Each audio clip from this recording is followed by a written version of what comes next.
తెలంగాణల జాతరంటేనే ఓ పెద్ద పండుగ. దేవుళ్లకు 2 కొబ్బరికాయలు కొట్టి దండం పెట్టుకుని వెనుదిరిగే సంప్రదాయం ఉండదిక్కడ. జాతరంటే మొక్కులు ముడుపులు తీర్చుకోవడమే కాదు, విందులు వినోదాలతో పాటు షాపింగు జాతరలో ప్రధాన భాగం. చిన్న పెద్దలంతా కలిసి జాతరలో కలియ తిరుగుతూ కంటికి నచ్చిన వస్తువుల్ని కొనేందుకు ఆరాట పడుతుంటారు. ఇప్పుడు మేడారంలో ఇదే చిరు వ్యాపారులకు వరంగా మారింది. మేడారంకు 10 రోజుల ముందు నుంచే భక్తులు పోటెత్తడంతో దుకాణాలకు ఫుల్లు గిరాకీ పెరిగింది. చిన్నపిల్లల కోసం దండలు, బొమ్మలు, ఆట వస్తువులు కొలువుదీరినాయి. ఇక చిరుతిండ్లకు కొదవే లేదు.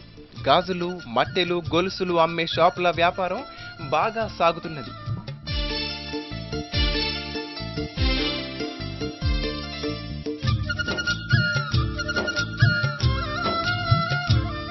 ఇప్పటికే లక్షలాది మంది భక్తులు సమ్మక్క సారలమ్మల్ని దర్శించుకొని మొక్కులు తీర్చుకుంటున్నారు. దీంతో మేడారంలో చిరు వ్యాపారులకు గిరాకీ మస్తుగా పెరిగిపోయింది. తమకు కావలసిన పరికరాల్ని, ఆట వస్తువుల్ని చిన్న పెద్ద ఎగబడి కొంటున్నారు.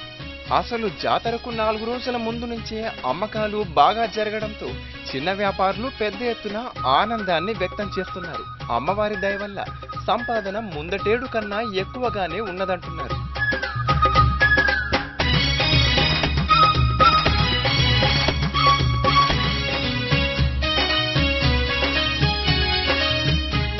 సమ్మక్క సారలమ్మలను దర్శించుకునేందుకు సుదూర ప్రాంతాల నుంచి భక్తులు భారీగా తరలి వస్తున్నారు.